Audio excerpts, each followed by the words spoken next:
Salut à tous, Alexandra de la boutique d'astronomie et Nostros à Strasbourg. J'espère que vous allez bien et j'espère que vos observations se passent également bien. Oui, je sais, j'ai une coupe de cheveux un peu bizarre aujourd'hui, mais en fait, je suis trop fan et je suis trop contente. Frédéric, il dit que je ressemble à un poulpe. Peu importe, cette coupe de cheveux, je l'adore. Aujourd'hui, vous avez dû le voir dans le titre, nous allons parler de l'éclipse lunaire qui va avoir lieu ce mois-ci. Nous sommes en septembre 2024. Et oui, on a une éclipse lunaire partielle la nuit du 17 au 18 septembre 2024. Ce qui est super bizarre, ciel et espace, ils ont zappé l'info. Ils en parlent pas. Je comprends pas. Là, vous avez loupé, mais un énorme coche, là, les gars. Heureusement que Monsieur Cana fait bien les choses. Dans son superbe livre qui sort chaque année, Le ciel à l'œil nu, année 2024, nous avons bien l'éclipse qui est annoncée. Merci beaucoup, Monsieur Cana, de ne pas avoir oublié cette éclipse, même si c'est une toute petite éclipse partielle, et ben c'est quand même une éclipse. Donc, si il fait beau, on sortira le matos, les télescopes, paire de jumelles, même juste le transat, se poser. Alors, elle sera pas trop visible, elle est vraiment toute petite éclipse. Donc, idéalement, effectivement, avoir un petit instrument d'observation, une lunette astronomique. Faites pas un gros grossissement, s'il vous plaît. Vous restez avec un grossissement à 30, 40, 50 fois, c'est bien. Vous mettez comme moi un 20 mm. Il n'y a pas très longtemps, on m'a posé une question, c'était qu'est-ce que tu utilises comme oculaire pour le ciel profond? Mais en fait, comme je fais toujours des amas d'étoiles, des trucs un peu grand champ, en fait, le 20 mm, c'est bien. À un moment donné, je peux switcher rapidement avec le 10 ou avec le 6, mais vraiment 85% du temps, je suis avec le 20 mm. Et ça me va bien. Voilà. Cette éclipse, on va espérer qu'il fasse beau, ça serait vraiment chouette. Prenez un jour de congé parce qu'elle tombe en plein milieu de semaine. C'est la rentrée, c'est la nuit du mardi au mercredi. Vous prenez congé le mercredi, c'est très bien. Je vais vous partager mon écran d'ordinateur. On va aller découvrir quelques caractéristiques de cette éclipse qui va s'annoncer dans 2 semaines. Nous sommes donc sur Wikipédia. Merci Wiki, merci les amis. Alors sur la partie française, il n'y a pas grand chose, mais les Américains, ils ont mis vraiment toutes les éclipses jusqu'à je sais pas trop quelle année. On a plein d'infos, même sur les éclipses de 2045, 46, ça va être chouette, je suis impatiente. C'est assez particulier, c'est une éclipse qui va être extrêmement longue, tout simplement. Pourquoi? Parce que la Lune est au plus proche de la Terre. Vous savez que les orbites ne sont pas des cercles parfaits. Les orbites des planètes, les orbites des satellites font des ellipses, donc parfois les astres sont plus proches et parfois ils sont plus lointains. La distance de la Lune varie d'à peu près 50 000 km. Ça veut dire qu'au plus proche, elle est à 355 000 km environ et au plus éloigné, elle est à 405 000 km. Et là, la distance de la Lune au moment de l'éclipse de septembre 2024 sera de 357 486 km. Ce qui est très intéressant, ça veut dire qu'on est au plus proche de la Lune, plutôt elle est au plus proche de la Terre, ce qui fait qu'elle va être très longue. Mais il y a une grosse partie de l'éclipse qui sera en pénombrale. Juste pour vous rappeler, une éclipse lunaire, vous avez donc l'alignement Soleil, Terre, Lune, et cet alignement fait que la Lune passe dans l'ombre de la Terre, puisque la Terre est éclairée par le Soleil, et la Terre a une ombre, tout comme vous avez une ombre quand il y a du soleil. Donc lorsque la Lune va passer derrière la Terre, on est toujours en période de pleine Lune, ce qui est normal vu que la Lune aussi, c'est la face qui est éclairée par le Soleil. C'est de la logique, sauf que selon les orbites et les orientations, souvent elles ne passent pas dans l'ombre de la Terre. Et quand il y a l'alignement, la Lune passe soit dans la pénombre, voire même dans l'ombre de la Terre, et c'est ce qui fait qu'elle va être éclipsée. Elle ne sera tout simplement plus éclairée par le Soleil, ou plutôt elle le sera, mais elle passera, il y aura la Terre devant. En période d'éclipse totale, la Lune prend une teinte rougeâtre. Tout simplement, c'est à cause de la longueur d'onde de rouge, et ce qui fait qu'on a vraiment cette couleur du rouge qui va venir encore légèrement éclairer la Lune. Mais effectivement, là, c'est une partielle, une toute petite partielle. Alors, préparez-vous pour les horaires, parce qu'on est vraiment en plein milieu de la night. Vous allez avoir l'entrée de la pénombre à environ 2 heures du matin. Vous allez avoir la Lune qui arrive dans l'ombre de la Terre vers 4 heures du matin. Et c'est tout petit. Elle sort de l'ombre vers 5h15 du matin et elle finira sa course peu avant 7h du matin dans la pénombre. Elle sera observable sur une grande partie du globe, Afrique, Europe, Amérique du Nord, Amérique du Sud, Amérique centrale. Tout l'océan Atlantique aura aussi cette éclipse partielle. Ça va donc être très joli. Justement par le fait qu'elle est très proche qui fait qu'on a une grosse partie du globe tout simplement qui pourra la voir. En fait, au final, l'Australie et l'Asie ne verront pas cette éclipse, mais nous, on la verra. Ça me rappelle une éclipse à peu près identique que j'ai photographiée, une de mes toutes premières photos lunaires que j'avais fait à l'époque avec mon petit appareil photo. Et je vous le mets là, regardez, c'est ma photo de l'éclipse, ça ressemble à peu près. Alors elle était de couleur jaune, j'ai pas retravaillé, hein. Moi je faisais pas de traitement photo déjà à l'époque, donc voilà. Le télescope, donc avec mon 13900, inverse l'image et en fait j'avais pris vraiment la capture d'écran telle que mon appareil photo l'avait pris, j'avais même pas changé l'orientation. Sur le site de Wikipédia, on a la liste des éclipses. Si vous regardez, vous avez donc l'éclipse, alors ça a commencé en 2000, 2001, on en a tous les ans, de toute façon des éclipses. Éclipses lunaires et solaires confondus, on en a entre 3 et 7 par an. Donc forcément, il y a des lunaires, ça dépend juste de l'endroit où on est placé sur le globe. J'avoue que 2002-2003, toute la première partie des années 2000, mais moi j'étais encore au collège et au lycée, donc en fait je bossais tout le temps. J'avoue que la nuit je dormais ou au lycée je faisais mes dissertes. J'avais pas le temps forcément de faire vraiment de l'astronomie. Et au final, en fait, toutes les premières éclipses, ma première éclipse solaire, pas lunaire, mais c'est celle de 99, mais après j'avoue que toutes les autres, je les ai pas vues parce que la configuration a fait que moi 2008, là je vois, 2008 je passais le bac, donc il était hors de question que je passe mon temps dehors. Et je bossais, je travaillais dur mes maths et mon électronique et ma mécanique pour essayer au moins d'avoir quelque chose de correct.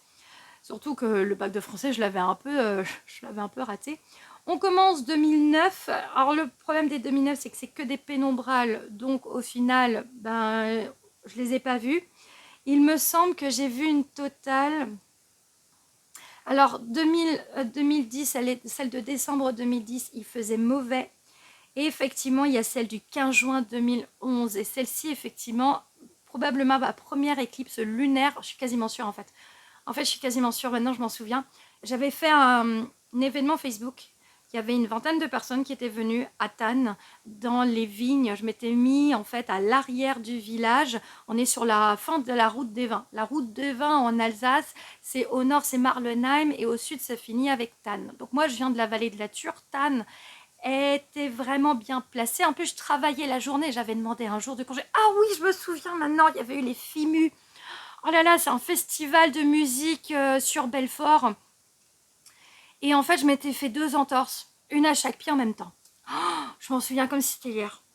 J'avais demandé donc ma soirée, parce que je travaillais à l'époque en restauration rapide, au McDo, et j'avais demandé mon mercredi soir pour éviter d'avoir en fait mon rush du soir pour observer cette éclipse. Parce qu'elle commençait à 18h, on est dans les zones 20h, 21h, et j'avais pas envie de bosser ce soir-là. J'avais envie d'organiser mon premier événement, voilà, astro. Et en fait, je suis allée donc le week-end d'avant. J'avais pas dormi pendant 3 nuits, 4 nuits. J'ai fait la nuit, j'ai fait la fête. Pas au FIMU, je suis sortie tous les soirs à faire d'autres trucs. Pas de l'astronomie. J'avais 22 ans, on m'en veut pas, j'avais 22 ans. Et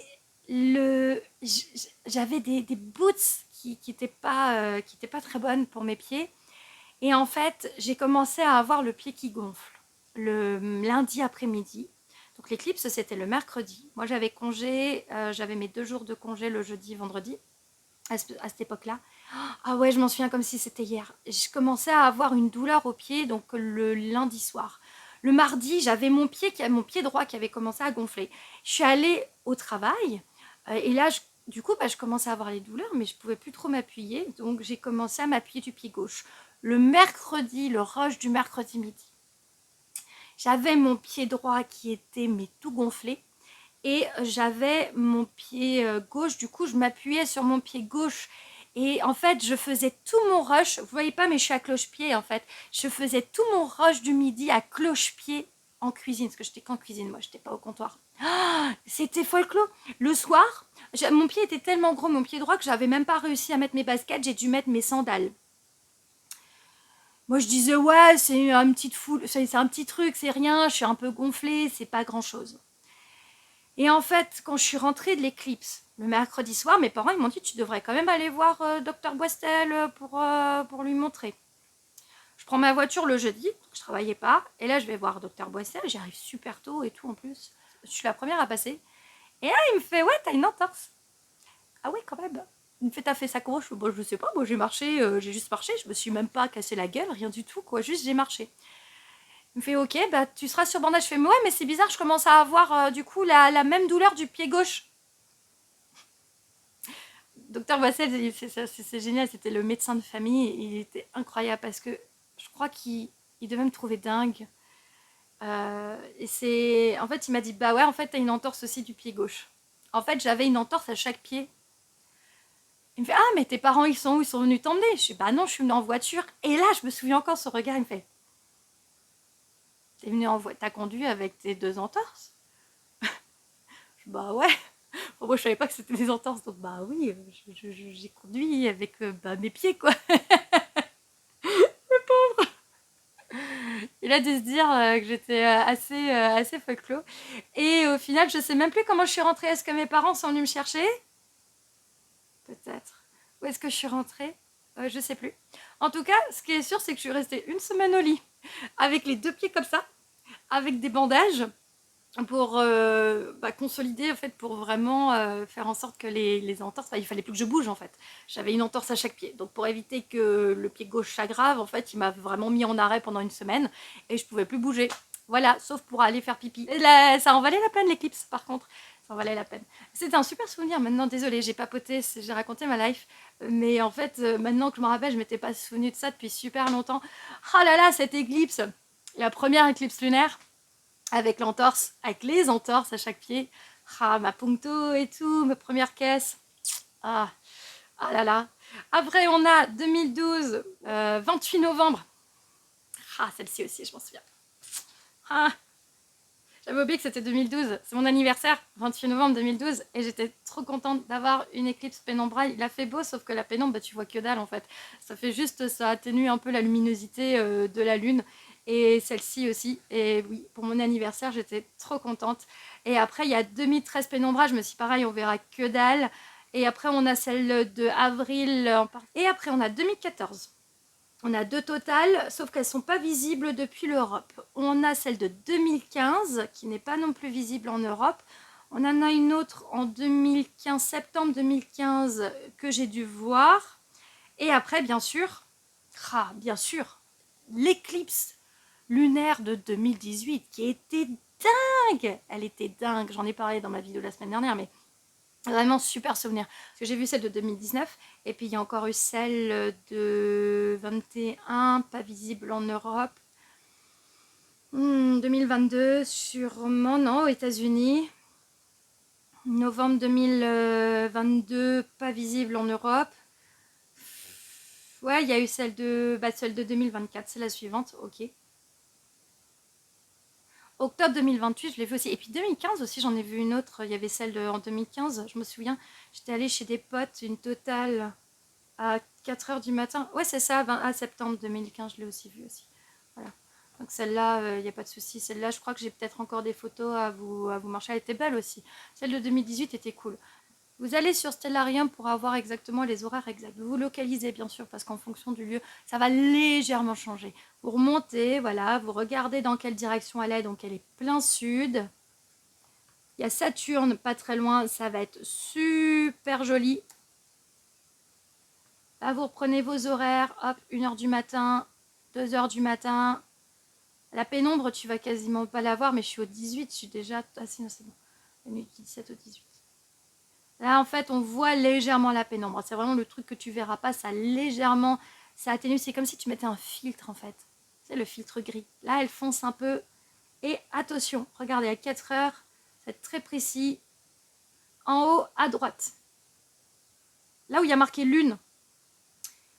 c'est la notation du logiciel, mais c'est ici. Donc moi, c'est 4h17 pour Strasbourg. Ça y est, vous commencez à l'avoir. Le tout petit passage de l'ombre de la Terre. Il est 5h et elle finira à 5h13. Donc moins d'une heure de l'ombre. Sachant que bon, les premières minutes, on ne verra pas grand-chose, mais ce sera intéressant de faire. Donc là, on est toujours... Là, maintenant, on arrive dans la pénombre, de la sortie de pénombre. Hein, jusqu'à quasi 7h du matin. Donc c'est pas non plus l'éclipse la plus dingue, mais c'est quand même une éclipse plutôt intéressante. Là, on voit que ça reprend luminosité. Puis surtout, on a le lever du soleil. Ah, elle passe sous l'horizon. Ah, ouais, c'est ça. Donc là, elle va se coucher. Je pense que je suis en bas à l'horizon. Il y a un arbre. Merci le logiciel. Donc en plus, on a le lever du soleil à ce moment-là et elle passe. Voilà. Elle va aller se coucher tranquillement à l'ouest. C'est super joli. Hein. Vraiment, ça va être très très beau à voir. Avec un petit lever de soleil. On a quoi d'autre dans le ciel? Jupiter, Mars, le ciel d'hiver. Trop beau. Ah, je suis impatiente cet hiver là, comme ça en septembre. J'adore le mois de septembre pour aller observer. Je trouve ça trop beau. Et il y a aussi Mercure, en fait, je suis en train de capter, il y a Mercure de nouveau qui est observable. Et c'est chaud ça, hein. Moi, Mercure, je la chope pas au télescope. Hein. Pourquoi? Parce que j'ai toujours peur de me rater et de shooter le soleil. À l'œil nu, on la voit. Au télescope, Mercure, je m'y risque pas. Voilà. Bon, bah j'espère que cette vidéo, elle vous aura plu. En tout cas, si il fait beau, je compte sur vous pour observer cette belle petite éclipse partielle. En tout cas, moi, j'espère vraiment qu'il va faire beau. Ça me ferait extrêmement plaisir. Le 18 septembre avec Frédéric, c'est une date assez importante pour nous. C'est la date où on s'est rencontrés. Et ça va faire 10 ans. Voilà, l'univers nous offre pour nos 10 ans une éclipse. En ce moment, je suis en train de lire, je voulais montrer, regardez, en ce moment, je suis en train de lire ça. Je suis tombée sur une petite conférence sur ce monsieur qui est astrophysicien, monsieur Bonnet Bidot. Et en fait, il avait écrit un livre. Donc malheureusement, je peux plus me le procurer. Donc je l'ai acheté chez quelqu'un qui l'a encore en dispo chez un libraire. Et c'est sur les constellations chinoises. J'en avais déjà beaucoup entendu parler. Mais en fait, l'avantage, c'est que là, ici, il y a quand même pas mal de recherches que je trouve pas sur Internet. Et surtout, il y a les cartes. Alors en fait, les cartes, c'est ça. Ce qu'ils ont retrouvé dans le vieux temple. J'en avais beaucoup entendu parler. Et ils ont pu déterminer pas mal faire de relations, en fait, entre nos constellations et celles des Chinois. C'est juste incroyable. Donc en ce moment, je suis dans la lecture de ça. C'est super intéressant, je suis méga fan. N'hésitez pas à vous abonner pour soutenir mon travail, pour suivre les actus astro. Et n'hésitez pas également à me suivre sur les réseaux sociaux. Il y a le Facebook Enastros, il y a également l'Instagram enastros.fr, il y en a d'autres, il y a TikTok, il y a X, il y a Sphère, je suis LinkedIn, voilà, n'hésitez pas à chercher tout ça, c'est sur le site internet www.enastros.fr. À la prochaine, salut!